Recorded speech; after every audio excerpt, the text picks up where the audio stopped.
Hi everybody, Adam Lamb from Bay Marine coming at you on this beautiful Thursday, sunny afternoon in pretty much the middle of November.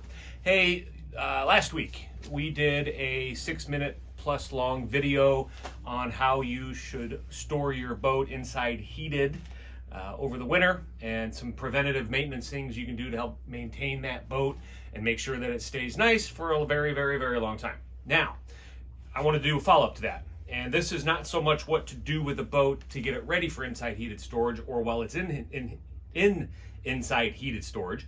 Easy for me to say. So what I want to go over, I made notes again because there's just a lot to talk about.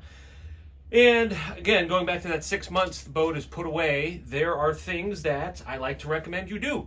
Again, selfishly, being a yacht broker, a lot of these things are things that will make your boat sell, but it's also things that will help you be ready for spring launch and have less issues, hopefully, throughout the summer. So here we go. I'm going to kind of list these off. Like I said, I made some notes, and hope I don't miss anything. All right, here we go. Disconnect your batteries. Batteries, as we all know on boats, can be kind of fickle. So instead of leaving them attached all winter long, just disconnect them. Super easy, takes no time whatsoever, makes batteries last longer. And if you have batteries that are over 3 years old, boat batteries are not like car batteries. They do have a tendency to have a much shorter life expectancy. If they're over 3 years old, whoever's storing your boat, they can load test those batteries to make sure they're still good. But highly recommend you disconnect those once the boat is in storage. Also, how about your oil and your filter? Oil and filter changes. If you've got 2 engines, obviously have them both done. I don't really care how many hours you put on the boat during the summer. Just do it every season. It's so much better for the boat. Same with a generator. If you've got a generator, people always seem to forget to change the oil and filters on their generators. I hear this all the time. Adam, I only put 4 hours on my generator. I don't care. Change oil. It's a relatively inexpensive way to make sure that generator lasts a long time. Impellers. This is another big one. Impellers are not something you want to have to replace when they break, because that means you are no longer making way. Without an impeller, your engines will overheat. Every 3 years, no matter what, change your impellers. Even if you don't have any hours on it and it's a floating condo, change your impellers.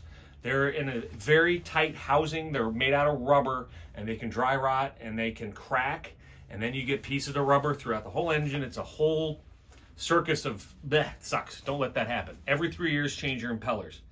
When was the last time your boat had a tune-up? Did you ever think about that? Those engines need love, especially in gas engines. Gas engines need tune-ups. Diesels are a different story. That's for a different video. But if you got gas engines, definitely, if you haven't had a tune-up or have no idea when the last tune-up was done, take a look at it. You know, in our world, we deal with a lot of 15, 20-year-old boats. Some of these boats have never had a tune-up. It can change, it can get better fuel economy. And while you're talking about having a tune-up, check your belts and check your hoses. Again, these are things that get overlooked. Another one that gets overlooked all the time, and it drives me crazy because it pops up in surveys. When was the last time your fire suppression system or halon system was inspected? There's a sticker, there's a tag they put on it, and it needs to be done every couple of years. It's inexpensive. Have the boatyard do it. Piece of cake.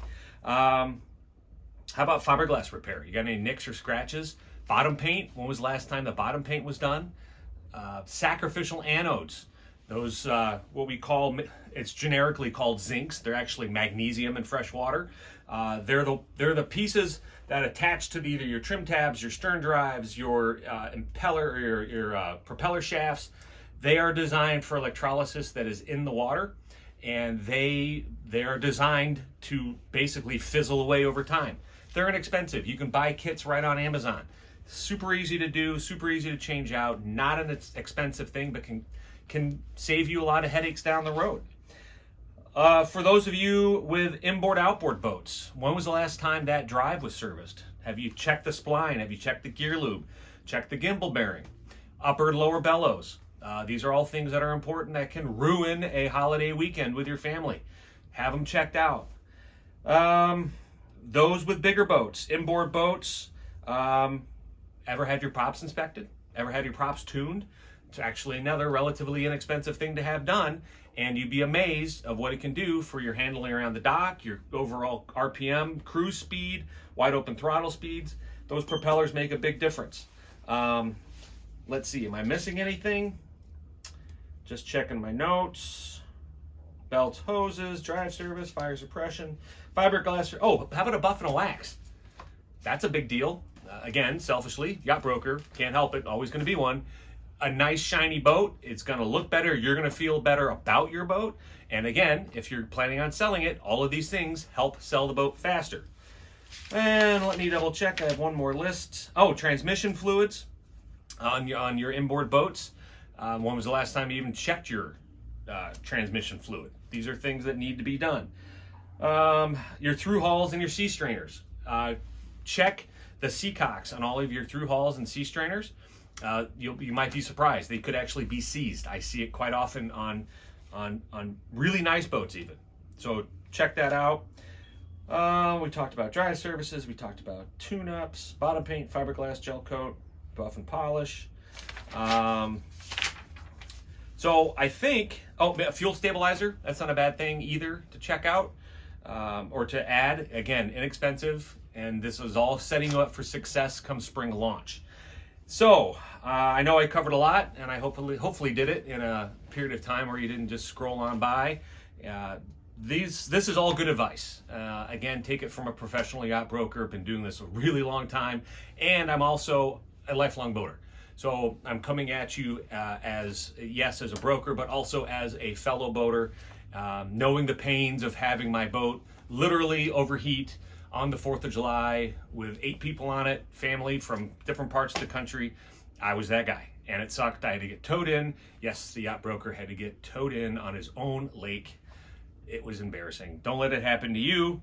I'm going to try to remember again. Follow us on my socials. I have my new YouTube channel. This video will be posted there. It'll be on Facebook. Adam at Bay Marine. Give me a call, 616-889-6870. 616-889-6870. That's also a way to text me. Email me, adam@baymarine.net.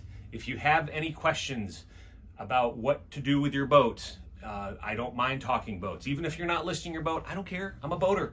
Let me help you out. I've got years, the better part of 30 years of boating knowledge up here. I might be able to help. And if I can't, I probably know someone who can.